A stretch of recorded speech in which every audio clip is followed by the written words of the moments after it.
In Manila, families wait for the trash bags to drop, bags filled with what someone else has already eaten, chewed, and thrown away.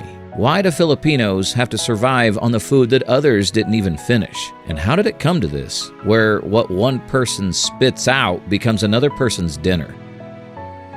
This is the story of Pagpag, the meal that shouldn't exist but has to. Keep those questions in mind because their answers won't live in one kitchen. They live inside a system built to waste. The problem in the context.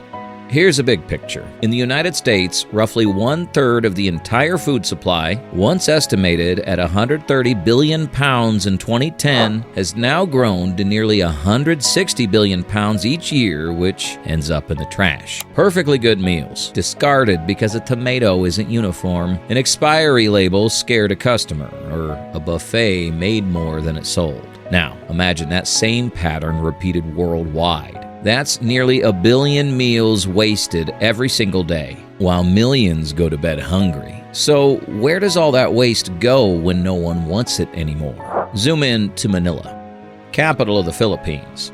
In the Bayside district of Tondo, one home to the infamous Smoky Mountain dump, survival takes many forms, but the harshest is found in food. People recook leftovers pulled from restaurant trash, turning what was once thrown away into dinner. They call it Pagpag, a tag-along word meaning to shake off dirt, a dish born from survival and a mirror of inequality. At night, collectors move behind fast food chains, digging through trash bags for fried chicken, rice, or meat still clinging to a trace of warmth. Some know the restaurant owners or the cleaning staff. Those small, quiet agreements can mean the difference between eating and starving.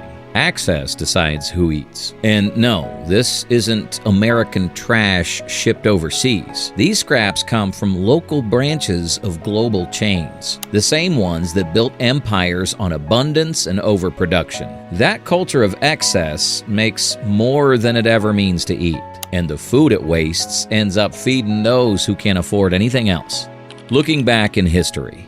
But to understand Pagpag, we have to go back to 1898, when the Philippines came under U.S. control, a colonial relationship that reshaped its economy and diet. American soldiers arrived with rations, canned meat, powdered milk, processed food designed for war, not flavor. For Americans, it was the standard. For Filipinos, it was new. A taste of modernity, of power, of America itself. Spam, corned beef, condensed milk. They mixed into local cooking and reshaped what comfort meant. Filipinos turned these into dishes of comfort and pride. Spam salog, fried spam with garlic, rice, and egg, transformed a military ration into a beloved breakfast. And as fast food spread, Filipino taste reshaped again. Sweet spaghetti with hot dogs, Jollibee burger steaks, and countless street-side versions of fried chicken. When tomatoes became scarce and tomato ketchup ran out, one woman, Maria Orosa, a Filipino food technologist who wanted to make her country less dependent on American imports, turned that scarcity into invention and created banana ketchup. Out of necessity, she mixed mashed bananas, sugar, vinegar, and spices. Its natural color was brownish yellow, but she dyed it red so it would look like the American tomato ketchup it replaced. Over time, those new creations pushed traditional recipes aside, and imported processed food became the new normal, while fresh produce grew increasingly expensive as farmland shrank and cities expanded. No one banned local food, it simply stopped fitting the modern image. The taste of America became a shorthand for success: quick, cheap, disposable. And so, when fast food spread across the country decades later, it didn't feel foreign, it felt familiar. In that sense, Pagpag carries the legacy of empire, a direct result of colonial tastes and global supply chains that still shape what's eaten and what's thrown away. But that was then. Today, that same logic shows up in a very different form. The habits of abundance have flowed from history into the present, into the alleys and basins of Manila. How it's prepared.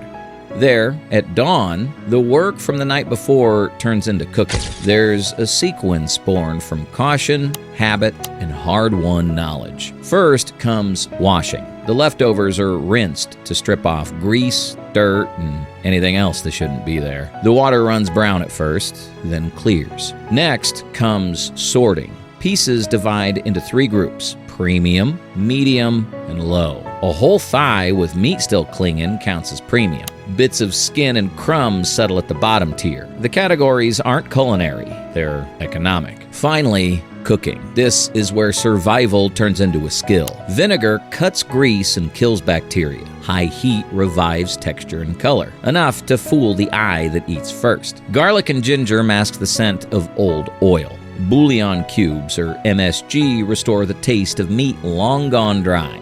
Every ingredient has a reason. Every step has a practical chemistry. Trash becomes food again, or something close enough. What it costs.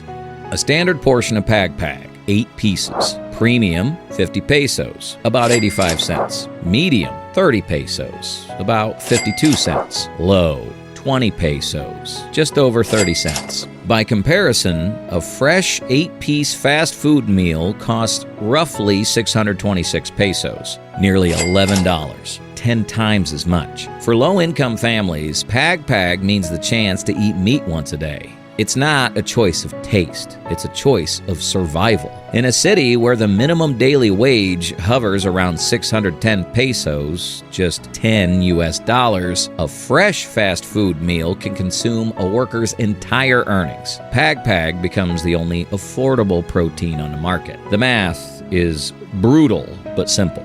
Spend a day's wages on one fresh meal, or stretch the same coins into 3. Pagpag isn't a preference. It's a budget strategy carved out of hunger. Why people eat Pagpag? So why do people eat it? Because the alternative is hunger. In Tondo, jobs are unstable. Wages lag behind inflation. Food prices spike without warning. Social safety nets, paper thin. A mother buys one small bag to share among their children. A father skips his portion so they can eat.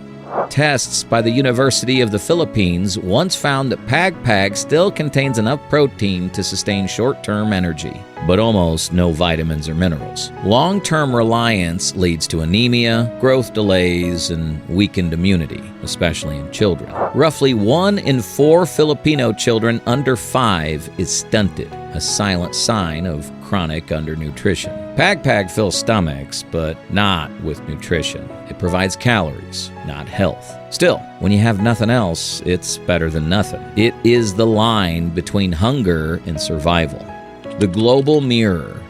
So, why do Filipinos eat what Americans throw away?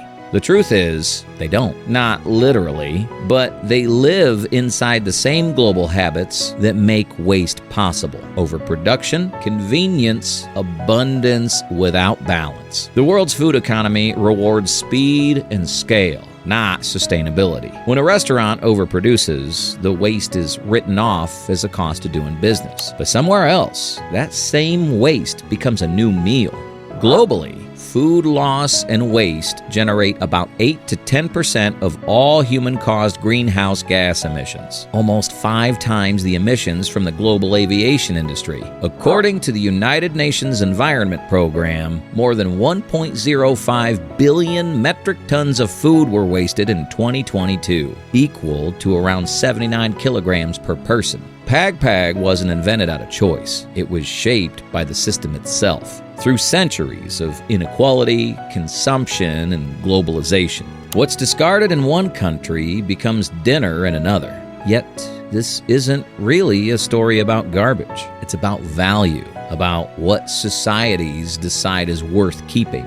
Food is just an example. The real question's bigger. When did we start treating abundance as disposable and poverty as inevitable? For more than a century, the Philippines have lived with the leftovers of imported ideas about food, work, and worth. Pagpag is one visible outcome of that history, a dish made from the waste that exposes what the world itself has become. Not a story about trash, but a story about what we choose to throw away.